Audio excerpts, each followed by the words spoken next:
You do have a little bit of say in the matter. It depends who need receivers, but, I definitely, the Pittsburgh Steelers, Big Ben is definitely good with the deep ball. And, the Indianapolis Colts, the way they use T.Y. Hilton.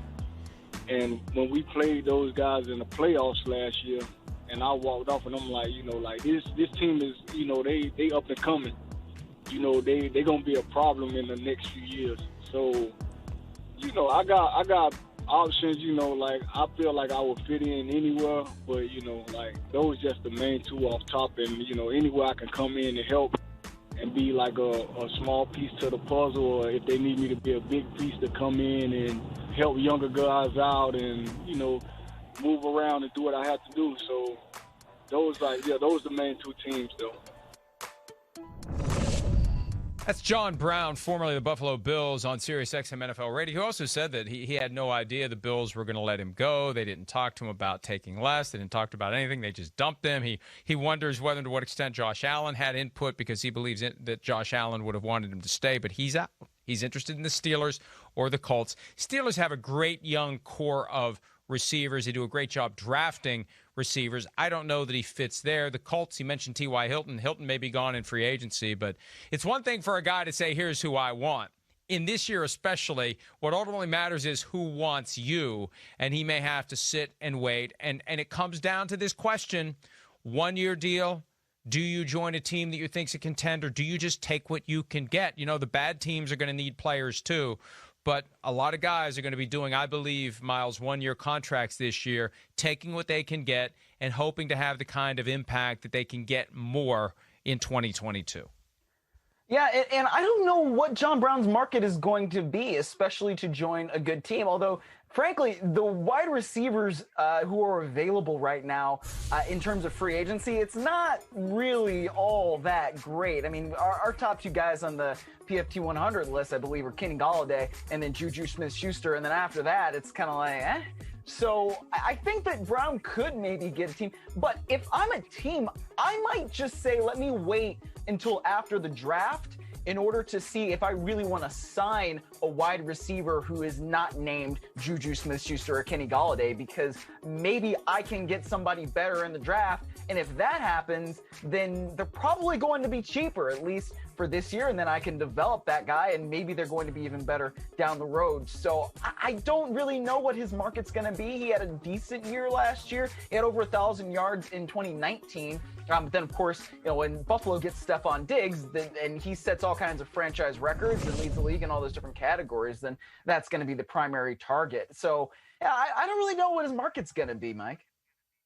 Well, Gabriel Davis also, his development as a rookie last year, he made some great catches in big spots, and I think that it gave them the confidence they can go forward with someone younger and cheaper, and that's the key. And you make a good point. Teams may wait to see what happens in the draft, and that's going to be the challenge. When do you make your move as a free agent? The window's open. Here's an opportunity.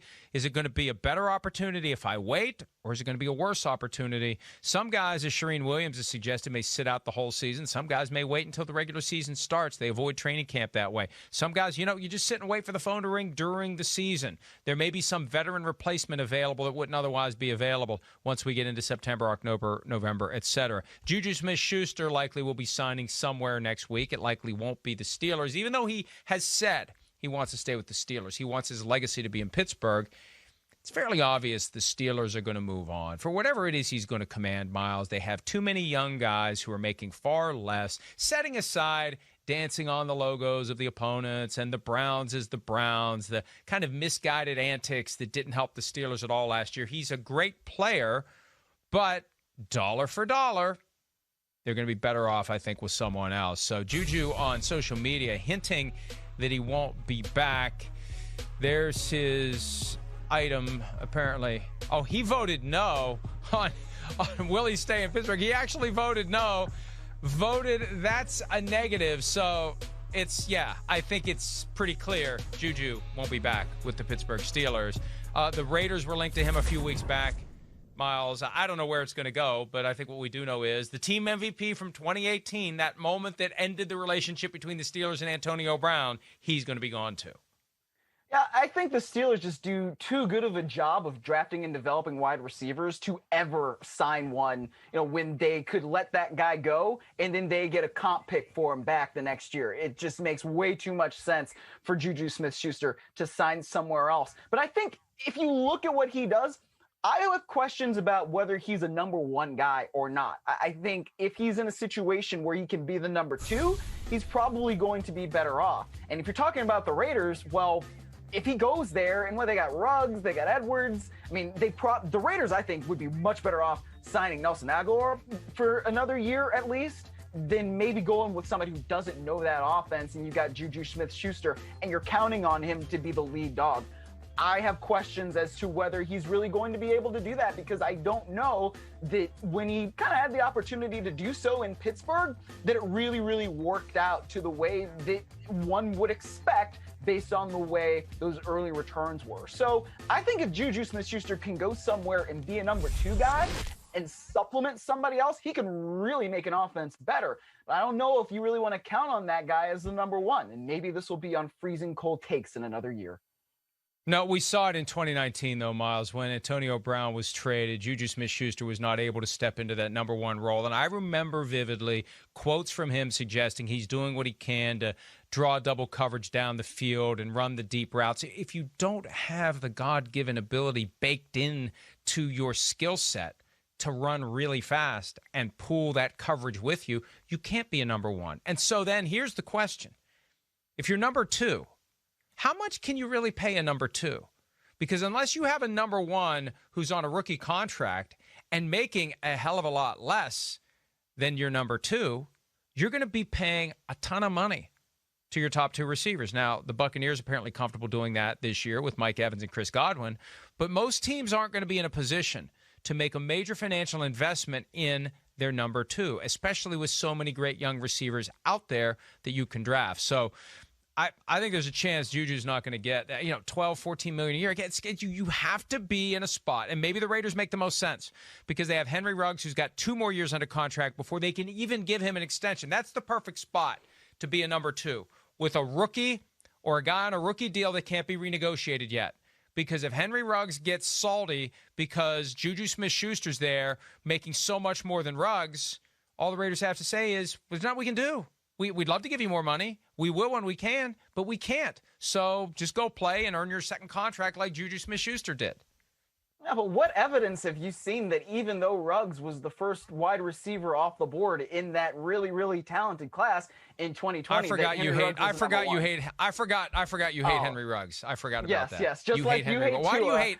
Why do you hate Henry Ruggs? I'm just going by the production, Mike. I can only go by what I saw. What did Henry Ruggs do besides catch that bomb off of Greg Williams in ridiculous zero blitz? I don't know. He didn't even have 500 yards receiving, man. I just see all the production, and that's what I think. Right. What can I say? He's got the speed to be a number one. You have to have that speed, or you got no chance of being a number one. I agree. He's got more to do. I look at it this way. A better example. The Vikings aren't going to move on from Adam Thielen, but if they didn't have Adam Thielen, that's an example of where you could justify paying JuJu to be the number two, and there's nothing Justin Jefferson can say about it. You don't hate Justin Jefferson, do you? No, I don't. And actually, no, okay. I think that's actually a very good example, and it's one I was going to bring up if you hadn't asked me about Henry Ruggs directly. So yes, because the Vikings do make a lot of sense, because obviously what they did in shipping off Diggs, Stephon Diggs, I wanted to call him Quandre, that's his brother. But when they shipped him off, they were able to then say, okay, we're going to use this first round pick to get another wide receiver, and then we have a cheap guy that we can place next to somebody that we already have in Thielen, and it worked out extremely well. So yeah, I think in that situation, yeah, when you're talking about number ones and number twos and free agency and all that, that would make more sense. But at this point, I don't know. The Raiders don't have a one wide receiver. And maybe if you have Agholor and then you pair him with Schuster and then you have Ruggs as another speed guy and that gives you more weapons, that makes more sense to me. I don't know, Mike.